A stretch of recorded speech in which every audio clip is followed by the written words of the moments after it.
I thought I had it all figured out. My career as an architect in Boston was taking off. I had just bought a condo overlooking the harbor, and I was engaged to Amanda, the woman I thought was the love of my life. We had been planning our fall wedding in Vermont for months, picking out everything from the rustic venue to the seasonal flowers. My younger brother Jason was going to be my best man. We had always been close despite his tendency to make poor choices. I never imagined he would make the one choice that would destroy my life. Before I share how my world collapsed in a single night, let me know where you are watching from in the comments. Hit that like and subscribe button. If you have ever had trust completely broken by those closest to you, trust me, what happened next will make your jaw drop. I met Amanda 3 years ago at my college friend's art gallery opening. She was this vibrant, dark-haired woman in a red dress who kept asking insightful questions about the architectural influences in the paintings. I could not help but introduce myself. We talked until the gallery closed, and I asked her to dinner the following night. Our connection was instant and deep. She was a graphic designer with her own freelance business, creative and passionate about her work, just like I was about mine. Amanda fit perfectly into my life. She got along great with my family, especially my mother, who had always been particular about the women I dated. Even Jason seemed to genuinely like her, though he was going through a rough patch when we first started dating. He had dropped out of college the year before and was working dead-end jobs while trying to figure out his life. I always felt responsible for him as the older brother. Our family had always been tight-knit. Growing up in suburban Connecticut, our parents instilled in us the importance of family loyalty above all else. Dad ran his own construction business, and Mom was an elementary school teacher. They were strict, but loving, though they definitely played favorites. Jason was always the one who needed more help, more attention, more forgiveness for his mistakes. I was the reliable one, the achiever, the one who did not need as much guidance. Despite his flaws, I loved my brother. We had a standing tradition of weekend fishing trips at our uncle's lake house. Those quiet mornings on the water were when Jason would really open up about his struggles, and I would offer advice. I helped him financially when he needed it, coached him through job interviews, and always defended him to our parents when he messed up. The past year had been good for both of us. I had received a promotion at my architectural firm, and Jason had finally found steady work as a sales representative for a software company. He seemed to be getting his life together at last. I was proud of him, and excited that he appeared stable enough to be my best man. Amanda and I spent 8 months planning our wedding. We had found this beautiful converted barn in Vermont, with mountain views that perfectly combined her love of rustic charm and my appreciation for thoughtful design. Every weekend was filled with tastings, meetings with vendors, and debating tiny details that seemed so important at the time. Looking back, I should have noticed the warning signs. In the final weeks before the wedding, Amanda became increasingly stressed and distant. I attributed it to wedding pressure and her busy work schedule. She started having more girls' nights out, coming home late, smelling like wine and cigarettes even though she did not smoke. There were mysterious phone calls she would take in another room, hushed conversations that stopped when I entered. 2 weeks before the wedding, my parents hosted a family dinner to celebrate. Extended family from both sides attended along with our wedding party. I noticed strange glances between Jason and Amanda throughout the night. At one point, I found them having an intense conversation on the patio, but they quickly separated when I approached. Jason claimed they were just discussing his best man speech. I believed him because I had no reason not to trust either of them. The following Friday, Amanda was in the shower when her phone kept buzzing with text messages. I had never been the jealous type who checked her phone, but something felt off. The screen lit up with a message preview from Jason that made my blood run cold. We need to tell him before the wedding. I cannot keep living with this guilt. When Amanda came out wrapped in a towel, her face fell when she saw me holding her phone. Why is my brother texting you about telling me something before the wedding? I asked, my voice steady despite the panic rising in my chest. She sat down on the bed, clutching the towel tightly. For a moment she said nothing, just stared at the floor as tears began streaming down her face. Eddie, I am so sorry, she finally whispered. I never meant for this to happen. For what to happen, I demanded, though I already knew it would be devastating. Jason and we. She struggled to form the words. We have been seeing each other. It started 3 months ago at your birthday party, when you were busy with the clients who showed up. I remembered that night. I had invited some important potential clients to my birthday celebration at a local brewery, hoping the casual setting would help secure a big contract. I had spent much of the evening talking business while Amanda entertained herself. That is not even the worst part, she continued, her voice breaking. I am pregnant, Eddie. 6 weeks. It is Jason's baby.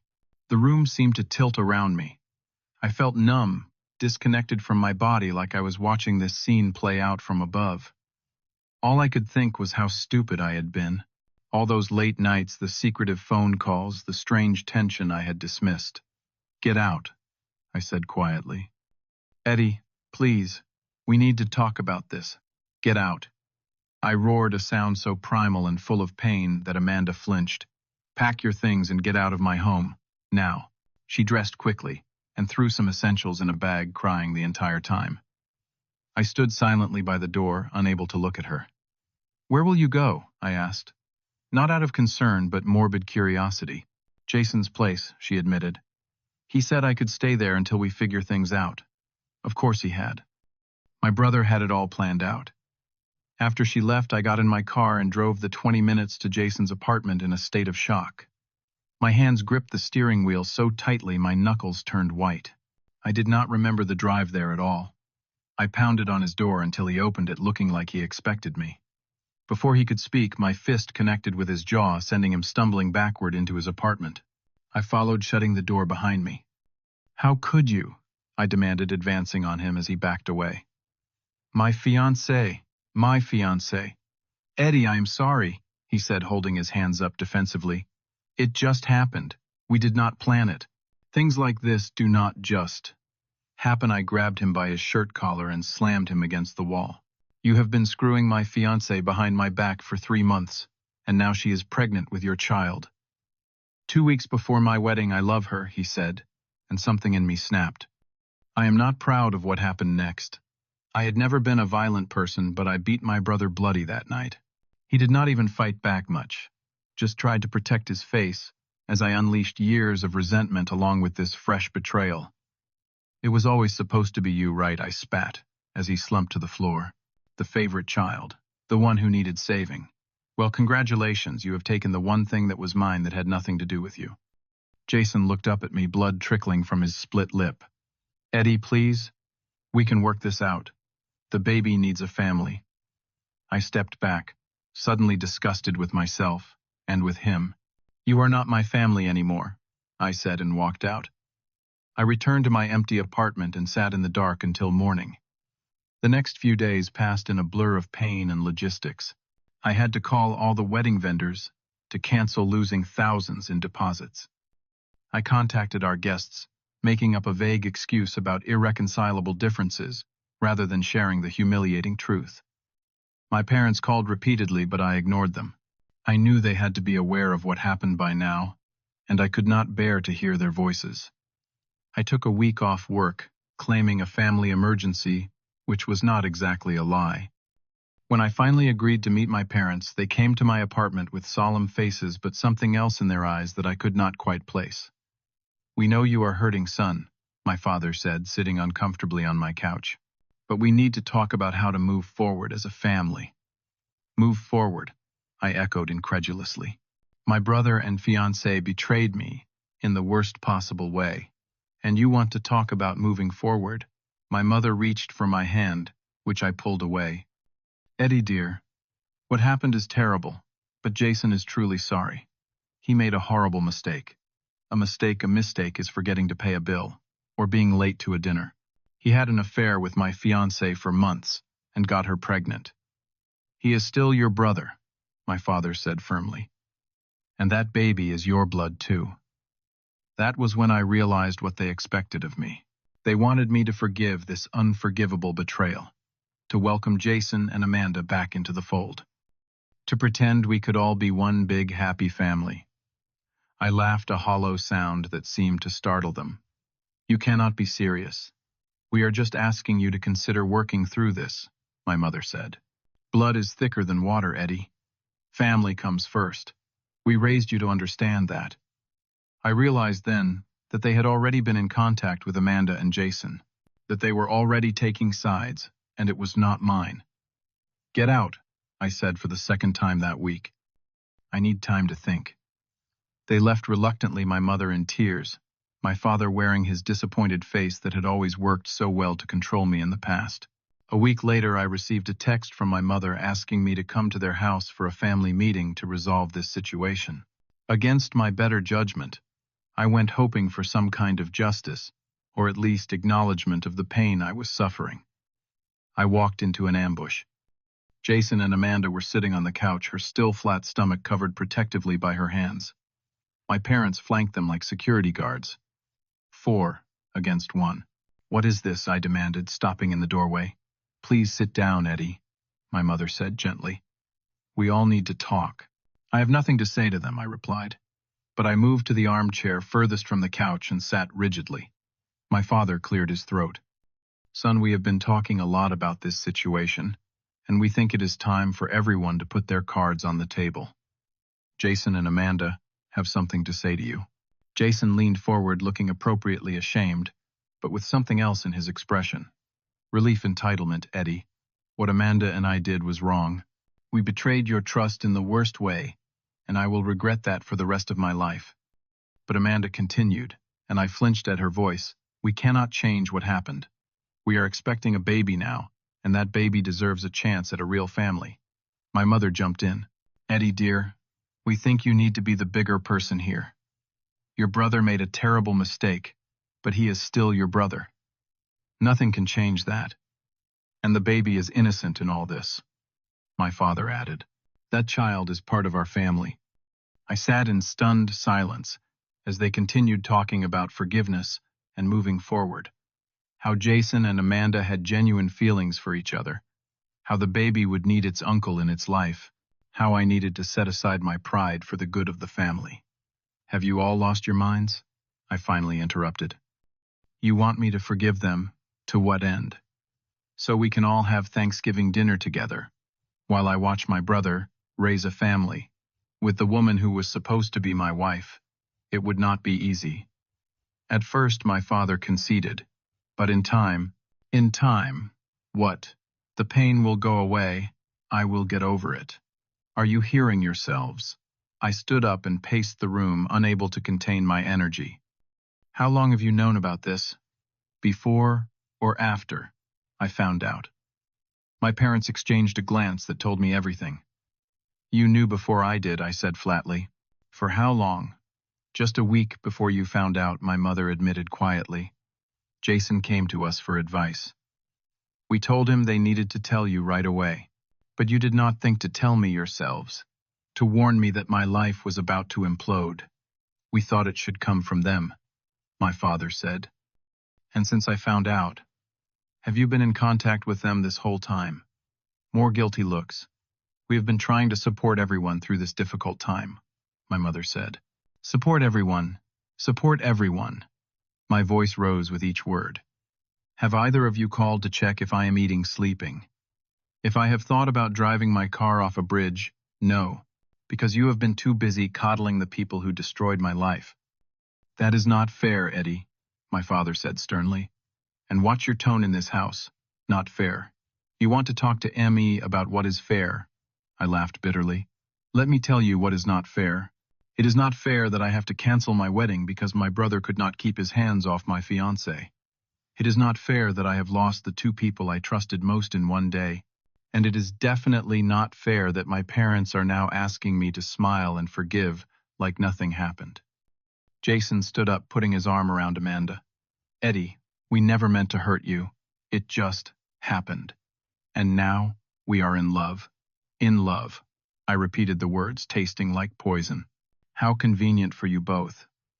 The baby changes everything, Amanda said softly.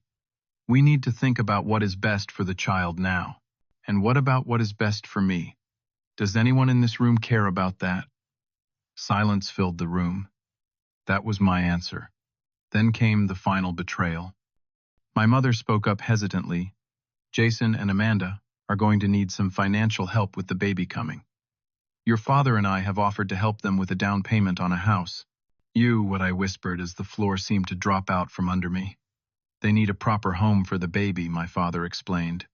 Jason's apartment is too small, and Amanda cannot work as much during the pregnancy.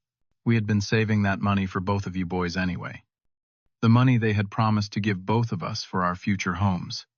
The money I had been counting on to help Amanda and me start our life together. Now, it was going entirely to Jason and the woman who had betrayed me. So not only do I lose my fiancé and brother, but I also lose my inheritance to them. Is that what you are telling me? Not all of it. My father clarified, as if that made it better. Just enough to get them started. When you find someone new and settle down, when I find someone new, I echoed in disbelief. I was 2 weeks away from marrying the woman I loved. I am supposed to just go out and find a replacement. Eddie. My mother pleaded, tears in her eyes. You need to be part of the solution here. If you cannot find it in your heart to forgive, at least try to be civil, for the family's sake. That was when I knew I was never going to win this battle. In their eyes, Jason would always be the one who needed more protection, more help, more forgiveness. Even now, when he had committed the ultimate betrayal, they were rallying around him. I was expected to set aside my pain because I was the responsible one, the one who could handle it. I will tell you what the solution is, I said, my voice dangerously calm. The solution is that all of you can go to hell. Edward James Thompson. My father thundered, using my full name like I was a child. You will not speak to your family that way. You are not my family anymore, I said and meant it. A real family would not ask me to sacrifice my dignity and mental health to make things easier for the people who betrayed me. Amanda started crying, great heaving sobs that once would have broken my heart. Now they just fueled my anger. Eddie, please, she begged. I never meant for any of this to happen. I still care about you. Save it, I spat. If you cared about me, you would not have slept with my brother behind my back for months. You would not have come here today expecting me to give you my blessing. I turned to Jason, who at least had the decency to look ashamed. And you, my own brother, the person I trusted most in the world. I defended you my entire life. Gave you money when you needed it, listened to your problems. And this is how you repay me. I am sorry, he whispered, but it was empty, meaningless. If you try to contact me again, I said to all of them, if any of you come near me or my home, I will file for a restraining order. I mean it. We are done. My mother gasped. You cannot mean that. We are your parents, and he is your son too, I said, pointing at Jason. You have made your choice clear. Now I am making mine. I walked out of that house and did not look back. It was the last time I would see any of them for nearly a year. The next few weeks were the darkest of my life. I moved through my days like a ghost going to work, because I had to then coming home to an empty apartment that still held traces of Amanda everywhere. I started drinking too much, staying up late, staring at walls, ignoring calls from concerned friends. The humiliation was almost worse than the betrayal, having to explain to everyone why there would be no wedding, seeing the pity in their eyes. The whispered conversations that stopped when I entered a room. I pulled away from everyone, unable to trust, unable to connect. I had nightmares where I would see Amanda and Jason together laughing at me, showing off their baby. I would wake up sweating and shaking, unable to get back to sleep. I lost weight, lost interest in my work, lost my grip on the future I had so carefully planned. One night, about a month after the blow-up with my family, I was sitting alone at a bar when I heard a familiar voice. Eddie Thompson, is that you? I looked up to see Professor Harris, my favorite teacher from architecture school. He was retired now, but had been a mentor to me during college and the early years of my career. Professor, I said, attempting a smile that felt foreign on my face. What are you doing here? Meeting some old colleagues, he said, studying my face with concern. Mind if I join you for a moment? I shrugged, and he sat on the stool beside me, ordering a scotch. You look like hell, son, he said bluntly. Thanks, I muttered. Been a rough couple of months. I heard about the wedding. I am sorry. I tensed, waiting for the platitudes, the awkward attempts at comfort. Instead, he surprised me. My wife of 15 years left me for my business partner, he said, matter-of-factly. This was years before I taught you. We had 2 kids together. I found out when I came home early from a conference, and found them in my bed. I looked at him with new eyes. I did not know. Not something I advertise, he said, sipping his drink. But I see that look in your eyes. I had it too. That my life is over look. How did you get past it? I asked, suddenly desperate for a roadmap out of this darkness. First, I realized I was giving them too much power. Every day I spent hating them was another day they controlled my life. Second, I got the hell out of there. Took a teaching position across the country. Started fresh where nobody knew me as the poor bastard whose wife cheated with his partner. I considered his words carefully. Did you ever forgive them eventually for my own peace? But forgiveness does not mean reconciliation. I never spoke to my business partner again. My ex-wife and I communicated only about the kids until they were grown. Now we exchange Christmas cards. That is it. He finished his drink and placed a hand on my shoulder. You are a talented architect, Eddie. One of the best students I ever had. Do not let this define the rest of your life. After he left to join his friends, I sat there thinking about his words. I had been letting my family control my emotions, my future, my sense of self. It was time to take that power back. That night I went home and did something I should have done weeks ago. I updated my resume and started researching architectural firms in other cities.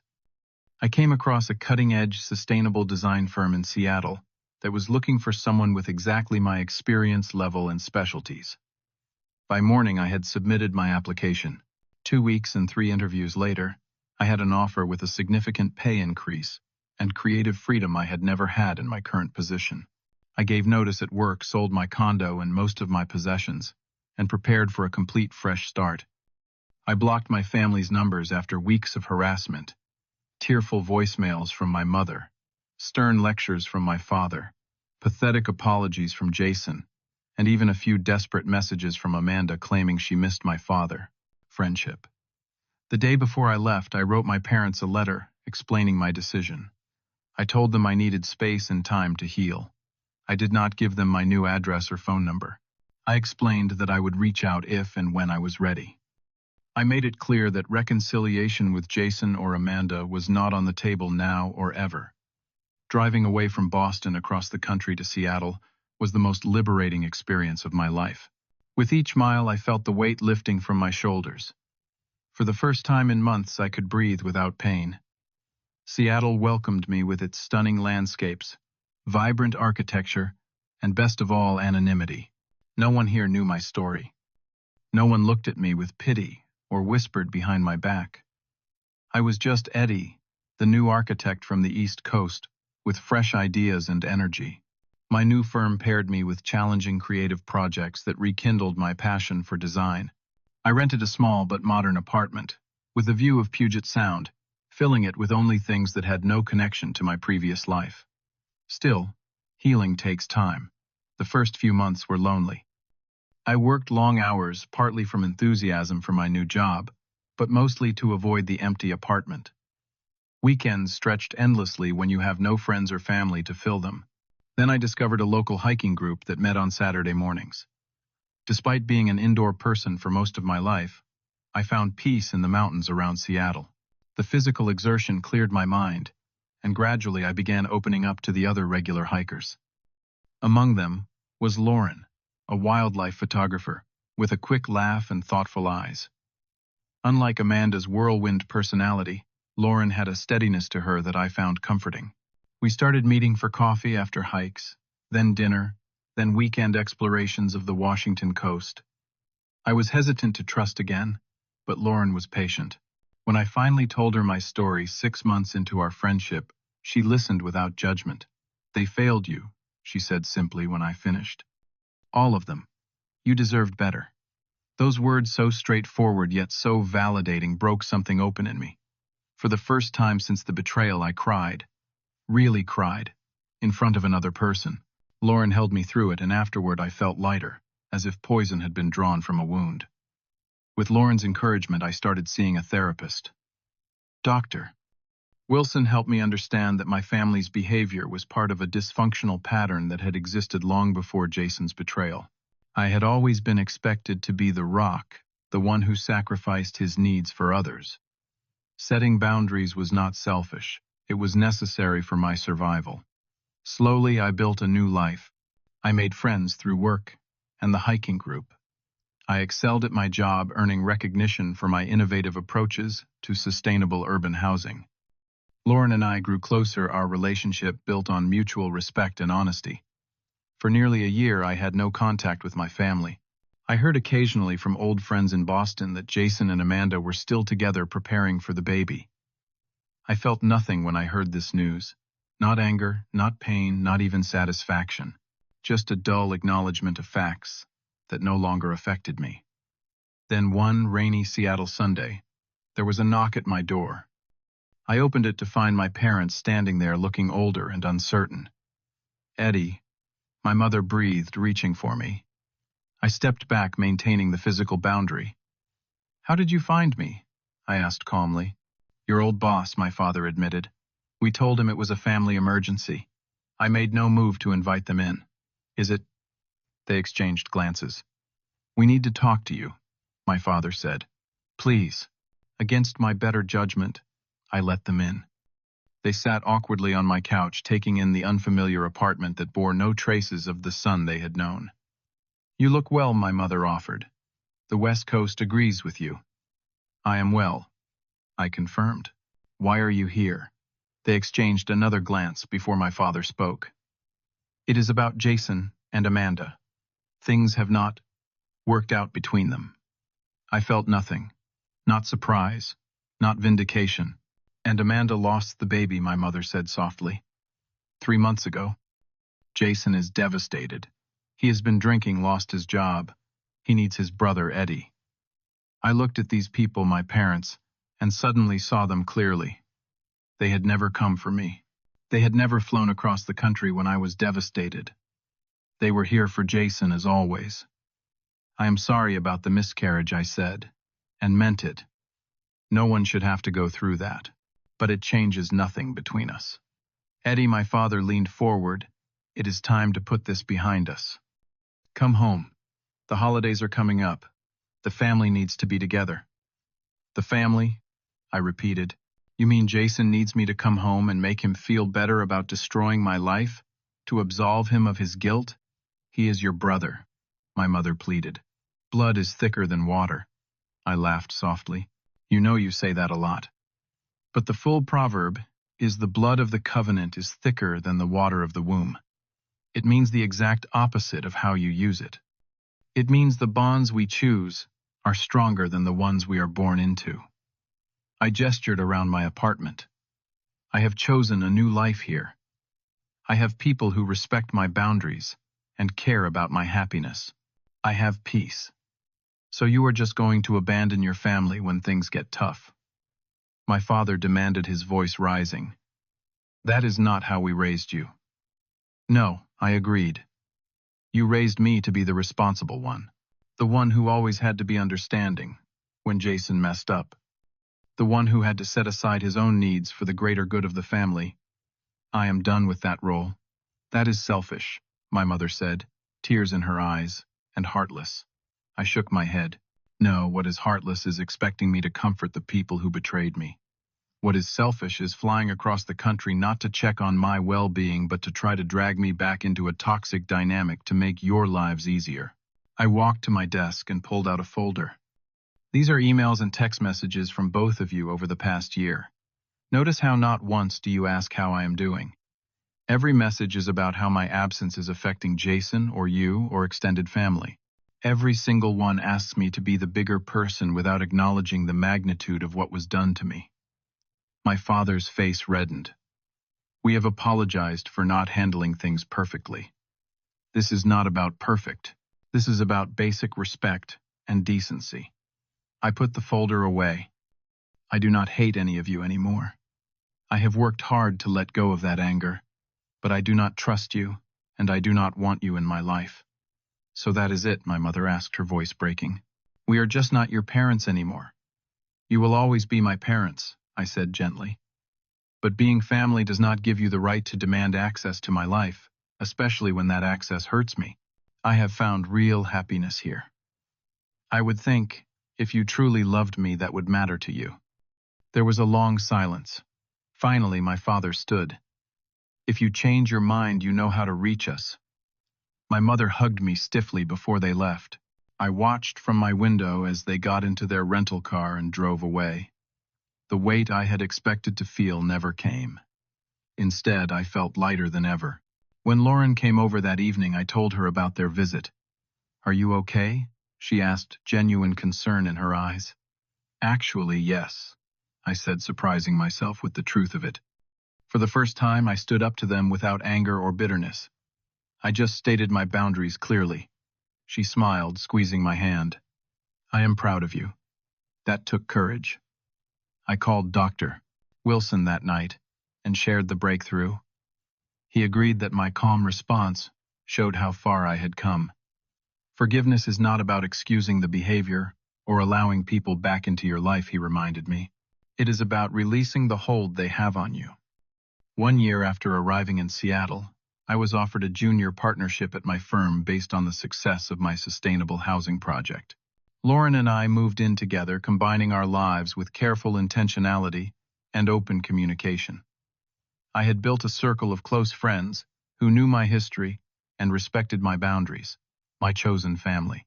I occasionally received updates about Jason from extended family. He and Amanda had broken up permanently. He was struggling to find steady work and still living with our parents. I felt compassion for him from a distance but maintained my boundaries. What I have learned through this journey is that true family supports your happiness, even when it does not align with their expectations. True family respects your boundaries. True family acknowledges harm when it is done and does not demand forgiveness as a right. I have also learned that while betrayal leaves scars, it does not have to define you. The pain that once consumed me has faded to a dull ache that only occasionally makes itself known. In its place has grown something unexpected: gratitude. Had Jason and Amanda not betrayed me, I might never have found the courage to break free from unhealthy family dynamics. I might never have moved to Seattle, met Lauren, or discovered my capacity for setting boundaries. I do not know if I will ever reconcile with my blood family. That would require genuine change on their part, recognition of the harm done, respect for my autonomy, and acceptance of my new life. Until then, I am at peace with my decision to keep them at a distance. What I do know is that I am no longer waiting for their approval or understanding to live my life. I am building something new, something healthy, something mine. Have you ever had to set difficult boundaries with family? What helped you stand firm when they tried to pressure you into forgiveness before you were ready? Let me know in the comments below, and do not forget to like and subscribe if my quest story resonated with you. Share this video with someone who might need to hear that it is okay to choose their own well-being, even when family pressures them to do otherwise. Thank you for listening. And remember, the family you choose can be stronger than the family you were born into.